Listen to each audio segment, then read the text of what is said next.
You are listening to the 90 Days Later podcast with Anna Charles, episode 91. Welcome to the 90 Days Later podcast, where I show you how to stop over drinking in 90 days without missing out on life. If you're not an alcoholic, but fed up with saying yes to a drink when you mean to say no, you're in the right place. Hi everybody, and welcome back to the podcast. All right, so before I get started, I just want to remind you all, I have a drink plan tracker app available on the App Store and on the Google Play Store. You need to search for 90 Days Later.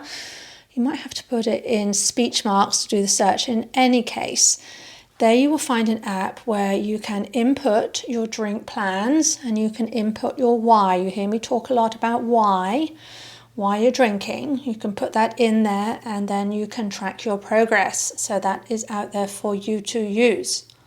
All right, so let's get started with today's topic, which is what's your story? Yes, this is going to be a podcast where it's going to create some introspection from you if you do the work. It's going to have you looking at yourself and looking at your relationship with alcohol. This is a very personal thing, the way this shows up. And I really want you to start by just really answering the question, what kind of drinker are you, right? How do you see yourself around alcohol today? And, really look at this. So some of the things that I hear a lot are, well, I'm a heavy drinker. I always have been, or I come from a family of heavy drinkers. People frequently tell me actually that in their younger days, let's say, they weren't out hitting the bars, but as life has proceeded and stress has increased, they have found themselves more and more just really falling into the habit of having a couple of glasses of wine just to take the edge off, right? So I just want you to look at that. How, if you had to write kind of an introductory piece of writing about yourself and drinking, right? How would you talk about yourself, right? We start with this because how you see yourself and how you see the world is going to be a very personal thing. You are going to be having your own kind of filtering in there.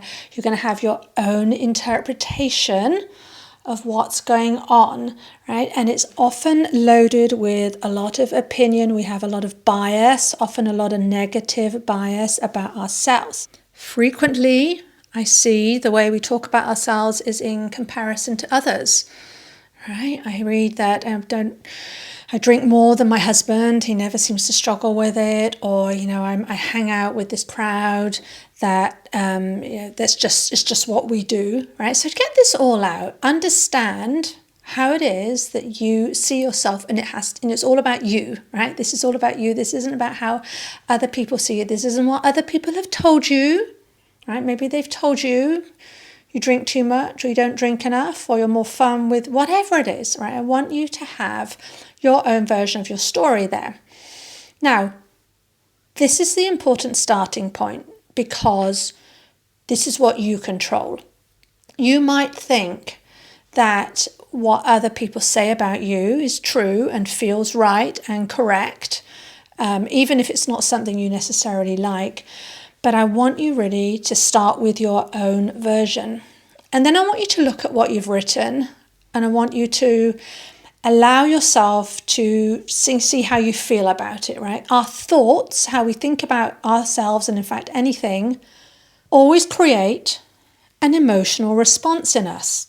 This is so important because just as you've heard me say this many times, how we feel determines what we end up doing, the action we end up taking, right? So I want you to get close to yourself to see how you're feeling about how you see yourself. And then, my friend, I want you to acknowledge, you're not going to like this next bit maybe, I want you to acknowledge this is a choice. It is not writ in stone that whatever you have put in front of you is who you are and who you will be.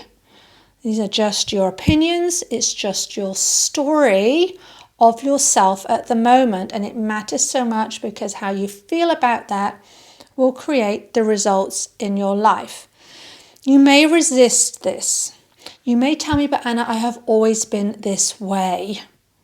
Right? This is just how it is. It's more painful, you might say, to think there's another way to look at yourself. But I want to offer, this is 100% a choice. And I know this because I have worked with many people who are in a similar, if not identical or near identical position to you are right now, with regard to where they are around alcohol and how they want to change that. And I'm telling you now, as you've heard actually a couple of episodes so far on the podcast, they have managed to achieve their goals. They have changed their relationship with alcohol, and it all started with changing their story about who they are, right? We lean into our story. We kind of use our current story to say, well, that's just who I am. So we have to, it's like putting on a new coat or a new dress. We're going to put on and try on this new story. We're going to try it on. We're really going to lean into that. And you already know that this is true, that you've actually experienced this in your life so far. So I want you to think about something that you find easy to do. Maybe something you didn't always find easy, but you do now. Something about which you have no drama. Right? So maybe you're a good swimmer. Maybe you're brilliant at swimming underwater. Right? Now I can swim, but I'm not a brilliant swimmer, and I really despise swimming underwater. I would tell you I can't do it. Now, of course, I can learn, but I have never sort of motivated myself, let's say, to learn that. And I have a bit of a drama about it. I don't like the idea of being underwater and the eyes stinging, the whole thing, right? But you may look at me and say, don't be so ridiculous. Of course it's easy. Of course you can learn it. You just need to, change how you view it, and you need to learn some skills. And that's exactly what I tell you here on the podcast. But the difference between maybe you and your excellent swimming and me and my not so good swimming, or me and knowing how to change your relationship with alcohol and you not knowing quite so much at the moment, is drama, right? It's what we make it mean about us. And we say, I'm not sure if I can start that. I'm a bit scared. I don't know how it's going to turn out. But the thing that distinguishes you as an excellent swimmer and me is sort of saying, not really sure about that. It's really just drama. Right? It's just how I'm thinking about it. Of course, there's some skills I need to learn, but by making a really big deal about it, which I do tend to, right, that is not helping to move me forward. So what I'm making it mean about me and my ability to learn is at the base of it, and I see this frequently with drinking. Right? We say things like, well, I just can't do it. I've tried it so many times. I'm just so sick of myself. I'm sick and tired of being sick and tired. And then we kind of lean into that and take that on as I'm just not going to be able to do this. Why is this going to be any different? I want you to start by recognizing this, giving yourself some compassion for this. Right? This is our starting place. And if we see it in all its glory, even the glory that we don't like, if we just see it warts and all, as they would say, that's a great starting point. Now I want you to start to look for alternatives. I want you to write down on the next section of the page, underneath your current story about yourself, what are some possible alternative outcomes for how you could change your drinking? What kind of drinker could you become? All the way from never drinking again to only drinking on occasions, to only drinking on a Friday or on a Monday. Maybe you have a set idea of the number that you'd like to drink, or in what kind of situation. So I want you to write it all down. Start to explore it.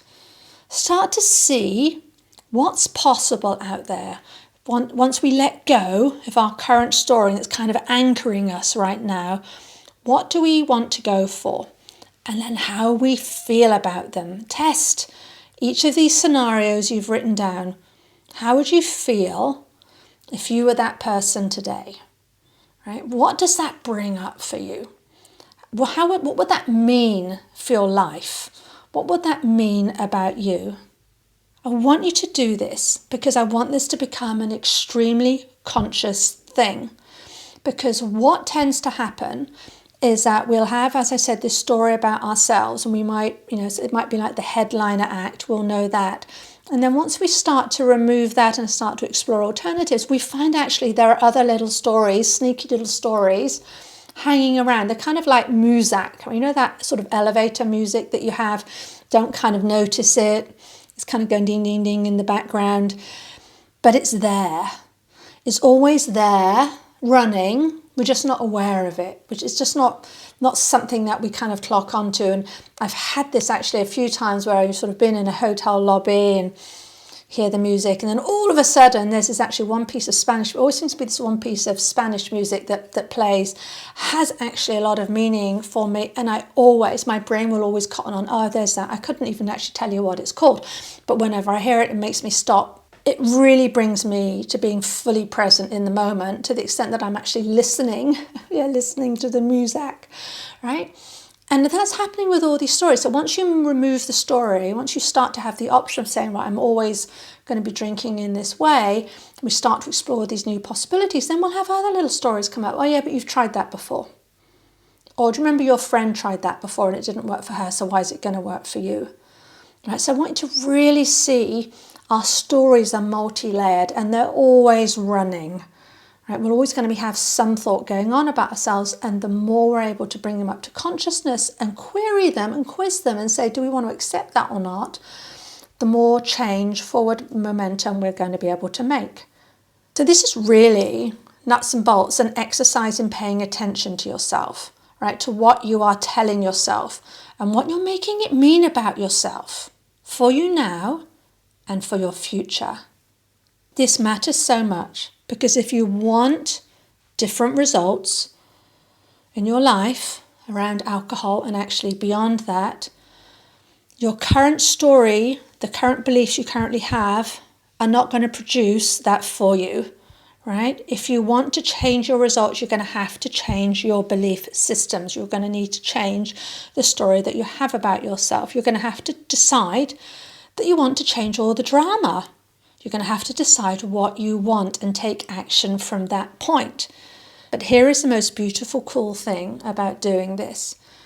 We might start out by being really quite specific about what we want to do around alcohol, right? I don't want to drink Monday to Thursday, whatever it is, right? Whatever it is you've laid out in your alternatives.